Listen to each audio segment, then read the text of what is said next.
So yun nga mga best no, sa lahat ng mga nagtatanong magkano nga ba ang ganitong motorcycle, ito ay nagkakahalaga ng 108,900 pag kinuha nyo ng cash. At syempre ilalagay ko na lang din yan sa screen nyo kung magkano nga ba ang down payment at yung terms nila, and para at least meron kayong reference, di ba? Pag pumunta kayo rito, meron na kayong idea. So ayun, para dun sa mga nakagamit na ng ganitong motorcycle, baka pwede nyo i-share dyan sa comment section kung ano nga ba yung mga naging experience nyo sa motorcycle na to. Para at least makatulong tayo sa iba na gustong bumili ng ganitong motor. Ayos yan, di ba? So, sa lahat ng mga nagtatanong, magkano nga ba ang ganitong motorcycle ngayon 2025? Ito ay nagkakahalaga ng 125,500. Ito yung standard version. At ipapakita ko na lang din dyan yung S version.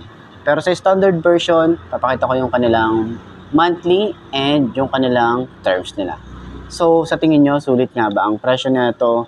And then, sa mga nakagamit na ng ganitong motorcycle, baka pwede nyo i-share dyan sa comment section ano nga ba yung mga naging experience nyo sa motor na to. Para at least makatulong tayo dun sa mga gustong kumuha ng ganitong motor. Okay? Ayos na ayos yan. No, we never sit still. It's time to stand up, time to take the red pill. To make this our world, gonna die on this hill. Be ready to fight and be ready to kill. We never give up, no, we never sit still. It's time to stand up, time to take the red pill. To make this our world, gonna die on this hill. Be ready to fight and be ready to kill.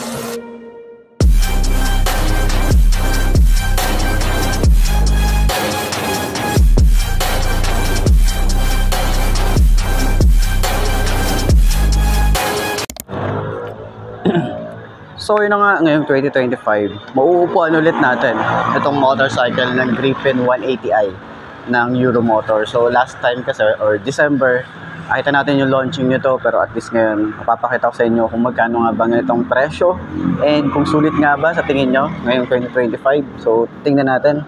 Side stand muna natin. Medyo, alam mo yung ramdam mo agad yung bigat. Ramdam mo yung bigat niya eh. Tapos, pag sinide stand naman natin, okay naman siya, and tingnan natin 5'2" ang aking height. Tingnan natin kung abot ba ng 5'2", di ba? So sobrang tingkayad, pero kagandahan dito, ayan, tinanggal natin yung side stand.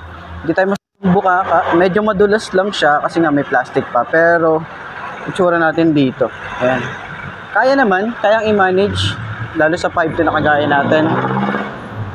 Opo, ito na yung 180 sir, yung bago nila. And so, yung pag tinayo naman natin siya, magaan na siya. Tapos, yung shock niya, ang ganda oh. Yan oh. Ganda ng shock niya. Tapos, yung sa likod, medyo hindi pa natin masyadong kasi nga hindi tayo masyadong makaupo eh. Pero ganyan ang itsura natin. Diba? Pwede. Natin. Okay. So, sa turning radius niya, sobrang lawak na ito.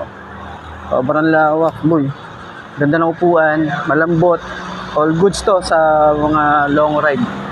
Ayan. So, ayun, para dun sa lahat ng mga gustong kumuha ng ganitong motorcycle, puntahan nyo na lang dito sa may Mitsubishi San Rafael branch para sa mag-i-inquire. Pwede na kayong kontakin or pwede na kayo mag-contact dyan sa screen nyo kung ano nga ba yung number nila rito para at least rekta na kayo sa kanila mag-inquire. So, ayun, sa tingin nyo, sulit nga ba ang ganitong motorcycle?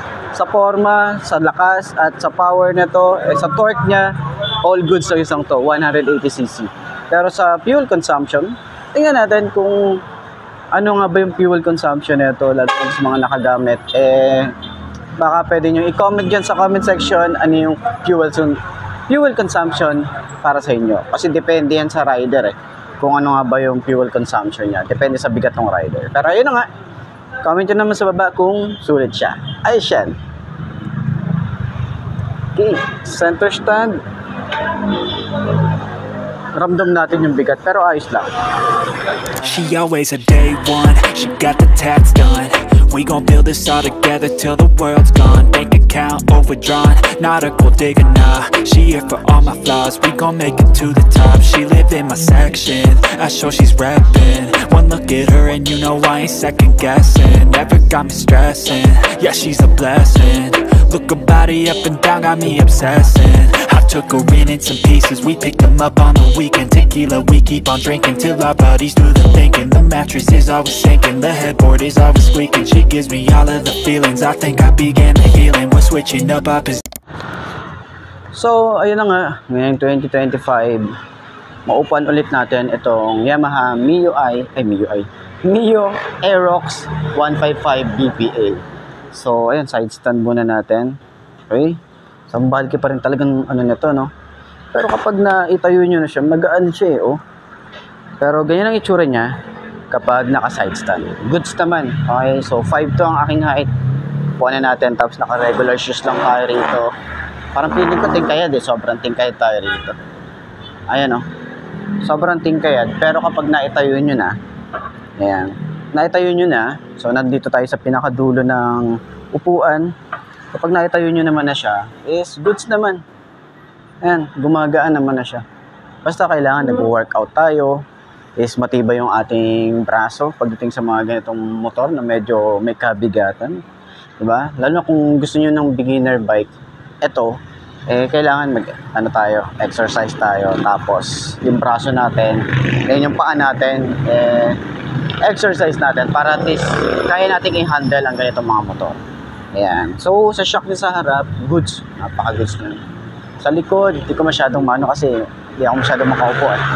Turning radius niya, sobrang lawak niyan. Ayan. Diba?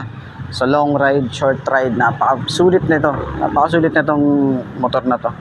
Tapos, pwede rin tayo maglagay dito sa side ng mga gamit or pwede tayo maglagay dito ng bag, additional bag. And then, sa OBR, malapad and then malawak din naman, kasyang-kasya tayo dyan. So, walang problema yan. Okay? So, yung upuan. Gusto ko yung upuan niya, yung lambot niya. All goods para sa akin. Yan, yung kapal, sobrang makapal din and then malambot. Yan. So, ayan, para doon sa lahat ng mga kukuha na ganitong motorcycle, ilalagay ko yung contact number ng Maverick Racing Factory Bustos branch dyan sa screen nyo para at least rekta na kayo sa kanila mag-inquire. Okay? So, ayan, sa tingin nyo, sulit nga bang ganitong motorcycle? Alamin na natin kung magkano nga ba ang presyo nito. Center stand na natin. Okay? So, ayan. Mabigat siya kapag itatayo nyo pa lang. Kaya dapat nag-workout tayo. Ayan. So, pag center stand, napakagaan din. Ayos. So, yun na mga boss, no? Ito na ba ang motor na babagay sa'yo? Kung ito na nga ay markahan mo na yan, mag-subscribe ka na sa akin YouTube channel, click mo na rin notification bell para updated ka sa lahat ng videos na upload natin. Dito araw-araw, so laging tatandaan, wala sa brand ng motor ang itatagal niyan. Kung di na sa pag-aalaga mo yan, tatagal yan, ayos na ayos yan. So, kita na lang ulit tayo bukas. I'm Mark D. Ciao. Maraming salamat sa inyo. Babush. Haha.